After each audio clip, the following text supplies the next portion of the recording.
पिछले कुछ दिनों से भारतीय रुपया जिस तरह से मजबूत हो रहा है उसने पूरी दुनिया को हैरान कर दिया है। डॉलर के मुकाबले जो रुपया कुछ ही हफ्ते पहले तक लगातार गिरता जा रहा था, अब उसने ऐसी वापसी की है कि अमेरिका और बाकी देशों की रातों की नींद उड़ गई है। इतना ही नहीं, तुर्की की करेंसी लीरा की हालत तो और भी खराब होती जा रही है। तो क्या अब डॉलर को चुनौती देने का वक्त आ गया है? इस वीडियो में आपको पूरी डिटेल में बताएंगे कि आखिर भारतीय रुपए की ये तेजी क्यों आई और आगे क्या होगा। दरअसल जब अमेरिकी प्रेसिडेंट डोनाल्ड ट्रंप ने चीन, कनाडा और भारत जैसे देशों पर भारी टैरिफ लगाने का ऐलान किया था, तब ऐसा लगा था कि भारतीय रुपए पर इसका बुरा असर पड़ेगा। रुपया गिरते गिरते 7 से 8 प्रति डॉलर तक पहुंच गया था, लेकिन अब वही रुपया 8.9 पर आ चुका है। यानी सिर्फ एक हफ्ते में 1.2 की उछाल। वैसे ये सिर्फ नंबर नहीं है, ये संकेत है कि भारत की अर्थव्यवस्था को लेकर विदेशी निवेशकों का भरोसा फिर से बढ़ रहा है। यही कारण है कि रुपया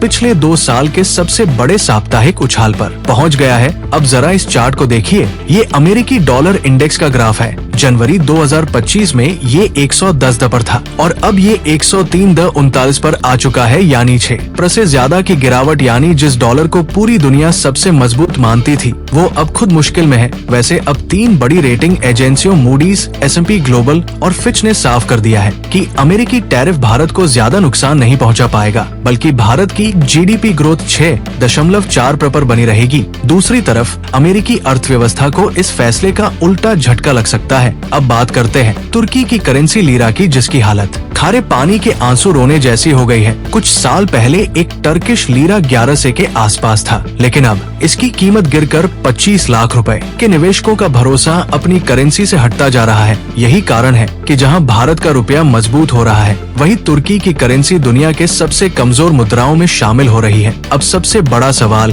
कि आखिर ऐसा हुआ क्यों? दरअसल भारतीय रुपए की ये मजबूती सिर्फ किस्मत से नहीं आई, इसके पीछे 3 बड़े कारण हैं। जैसे ही मूडीज ने भारत की ग्रोथ को लेकर पॉजिटिव रिपोर्ट दी, विदेशी निवेशकों ने भारत में पैसा लगाना शुरू कर दिया कि क्या रुपया आने वाले समय में डॉलर को पूरी तरह टक्कर दे सकता है। दरअसल अगर भारत ऐसे ही आत्मनिर्भर भारत, मेक इन इंडिया और डिजिटल इंडिया जैसी योजनाओं को बढ़ावा देता रहा, एक्सपोर्ट बढ़ाता रहा और डॉलर पर निर्भरता कम करता रहा, तो आने वाले सालों में रुपया और भी मजबूत हो सकता है। खैर, चीन ने 20 सालों में अपनी करेंसी को मजबूत किया, तो भारत क्यों नहीं कर सकता? अगर सरकार सही नीतियां अपनाए तो वो दिन दूर नहीं जब रुपए की चमक पूरी दुनिया में दिखेगी। आपको क्या लगता है, क्या भारतीय रुपया वाकई डॉलर को चुनौती दे सकता है? हाँ या ना में कमेंट करके जरूर बताएं।